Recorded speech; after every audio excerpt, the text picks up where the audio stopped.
Bukod sa iligal na droga, ipinangako rin ni Pangulong Rodrigo Duterte na target niyang kanyang pamahalaan na magkaroon ng permanenteng kapayapaan sa Mindanao. May report si Rocky Ignacio. Tiniyak ni Pangulong Rodrigo Duterte sa grupong negosyante ang pagkakaroon ng law and order sa Pilipinas. Nagsalita ang Pangulo sa 42nd Philippine Business Conference at Expo Concluding Ceremony sa Marriott Grand Ballroom sa Pasay City. Ayon sa Pangulo, kaakibat ng maunlad na ekonomiya ang maayos at tahimik na kapaligiran. In this government, there will be no corruption. In this government, it will be clean, as in clean, and this government will promise you law and order.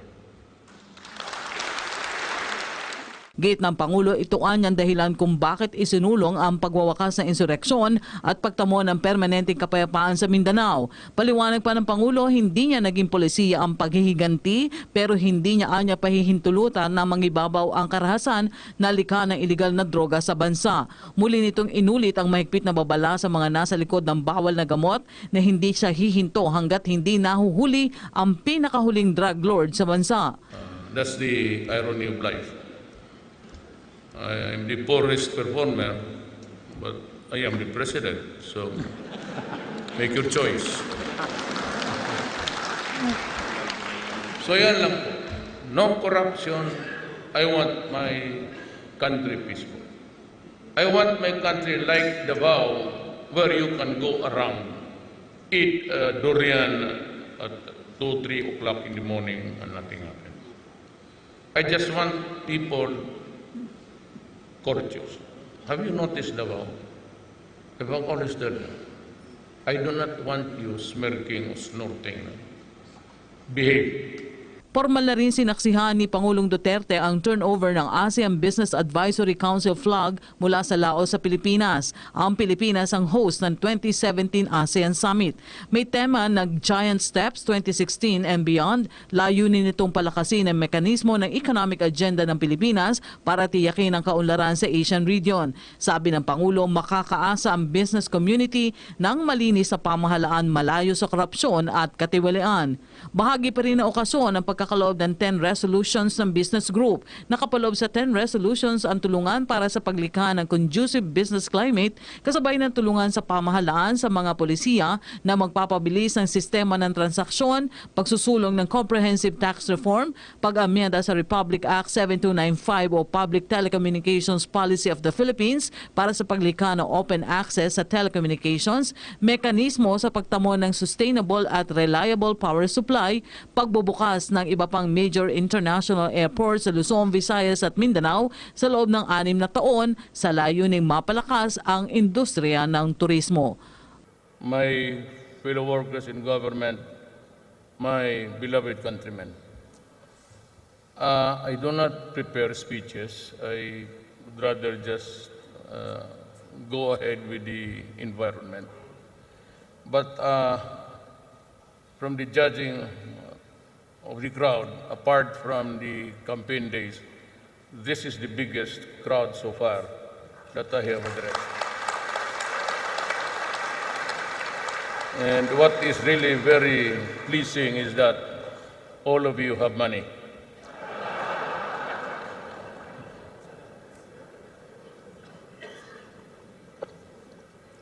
Excuse me. I am not into the big league. I am just an ordinary Filipino residing somewhere in Mindanao. My city is Davao City, in the midst of a not so peaceful island. And we are doing our best really to make it business friendly if we talk about money.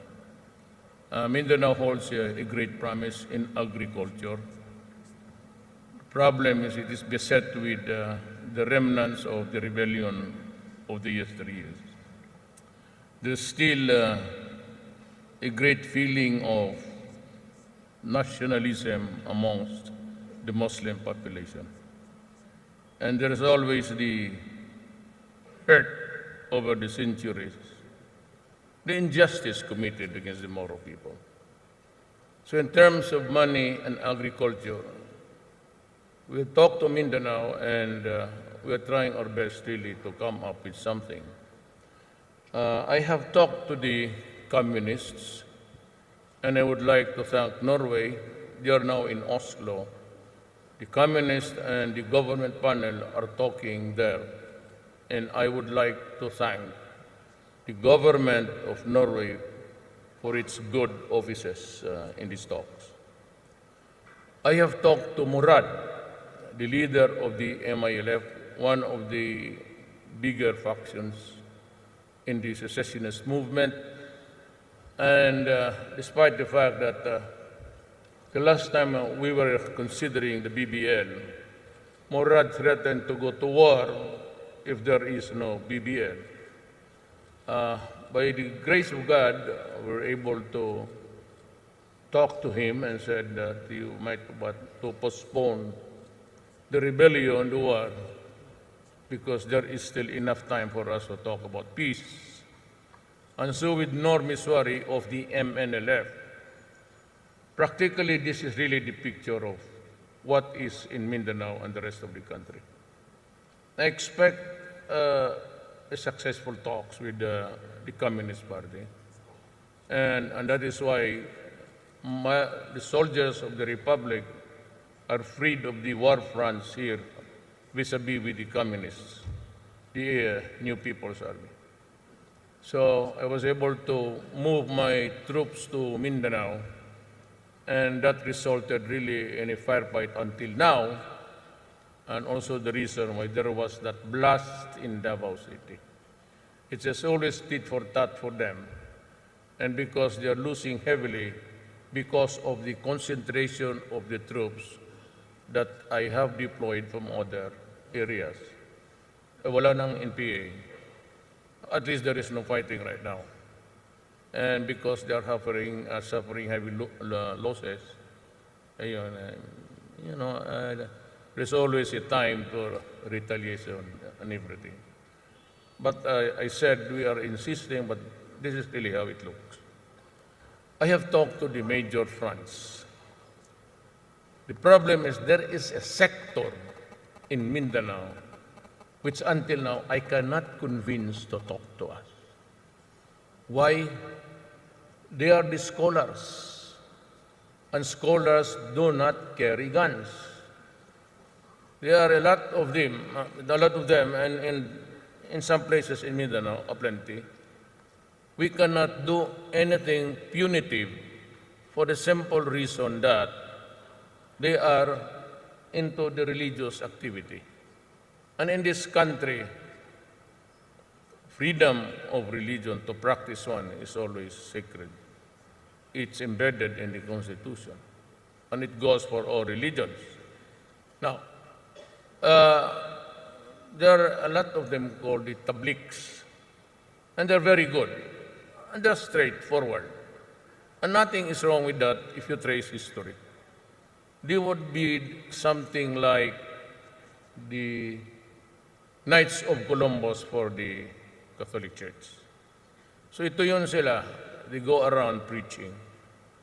And for the reason that they are preaching really what is historical and true is something which is hard to overcome. In 1521, when Magellan landed somewhere in Leyte, bringing with him imperialism, the flag of Spain, the religion, plus the cannons and the gunpowders. So they were able to conquer almost half the Visayas because it's separate, it's not a contiguous thing. It's separated by islands up to Luzon. So, but that is history. For us, it's history. But the problem is, they had a good look at Mindanao. Ever since maybe God created the planet, it has not been situated below the typhoon belt. So everyone until now, pati tayo, all from us, look at Mindanao with a great promise for agriculture.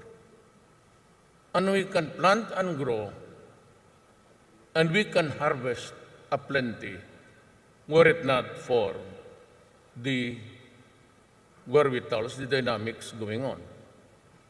And so we can only find a peaceful compromise. I think that would have solved a great deal of our problems about food sufficiency and even the promise of export. I'm glad. I'd like to thank China for opening its doors again to the pineapple and the banana industry. Salamat po. Now,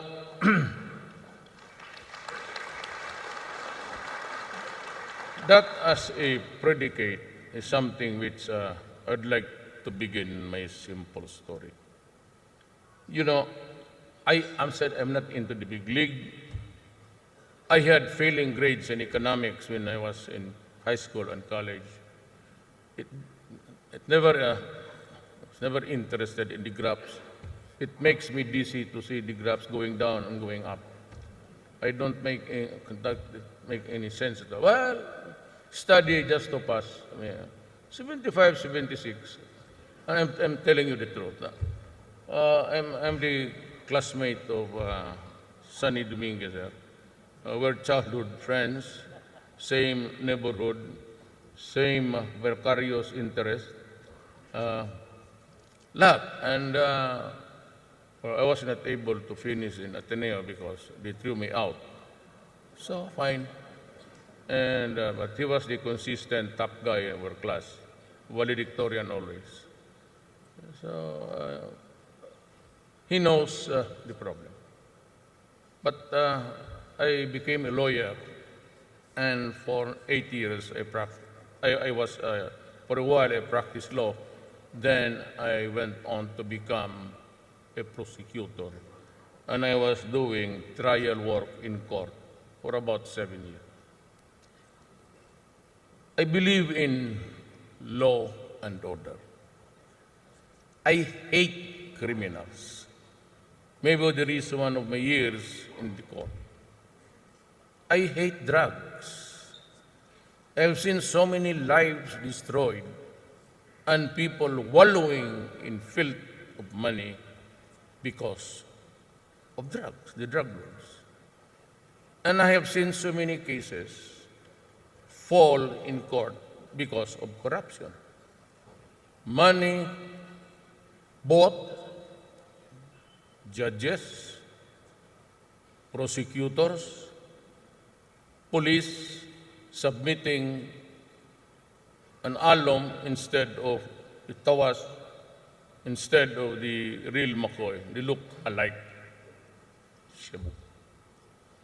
And those are the things that I had to endure when I was a lawyer. When I became a mayor, if you just listen to me, this is my economics. This is my business. No big deals. I ran for mayor in 1988, and I stayed there for 23 years. Last, went on to become a congressman and a vice mayor to my daughter. I knew the problems of a city in a troubled place, and I just did my work. The native in me just simply went for simple rules.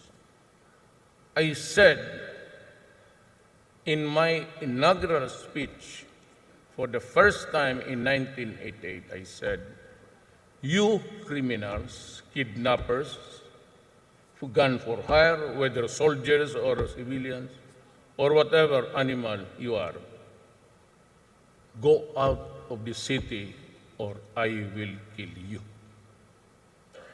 And I was very specific to those who are into drugs. and you are now destroying a generation of Filipinos. Go out because I will kill you. And that was the rule. I do not have to go into the specifics.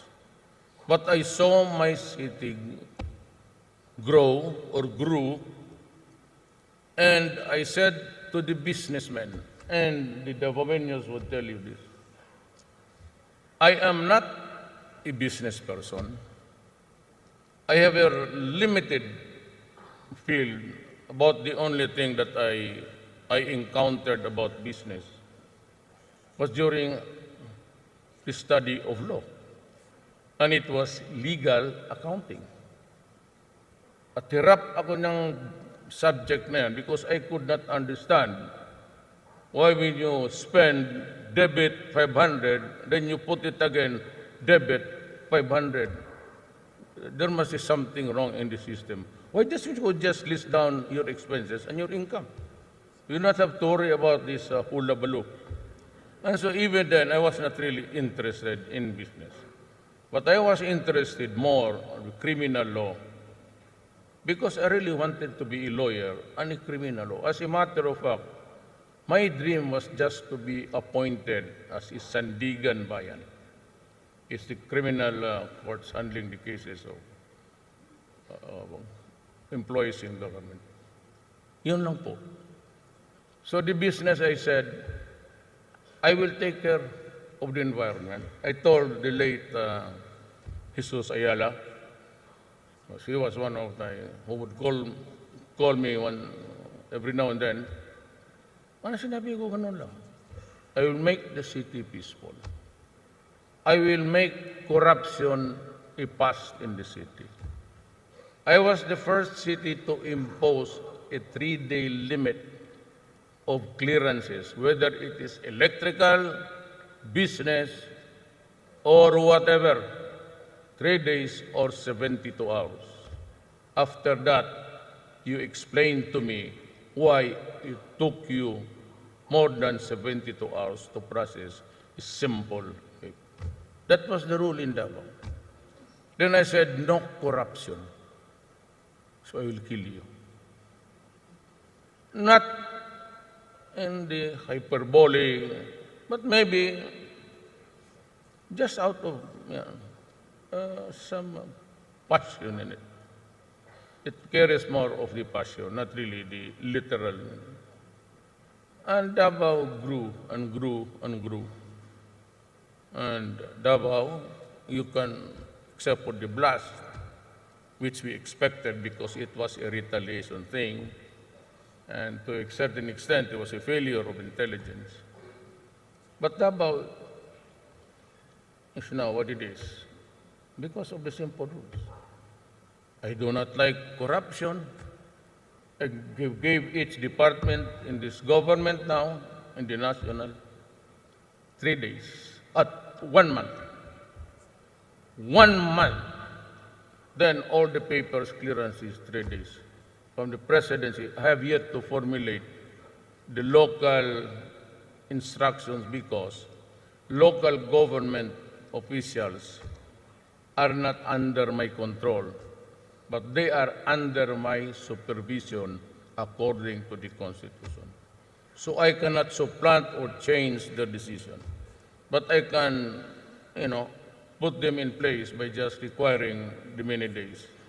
Considering the nuances of local governance, maybe I'd place them something like 4, 5 days, 1 week.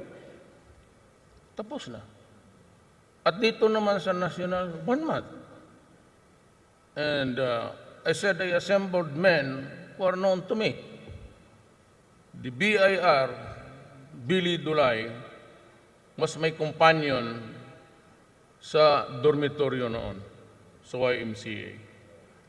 He was occupying a room and his roommate was Secretary Belio. They were then students they were studying at Ateneo. Yasay and me were roommates. Yasay was from studying at Padre Faura, but he was missing for quite a time because he is a fugitive. He was a criminal. But during the time of Marcos, he was being hunted, so he was able to escape to somewhere.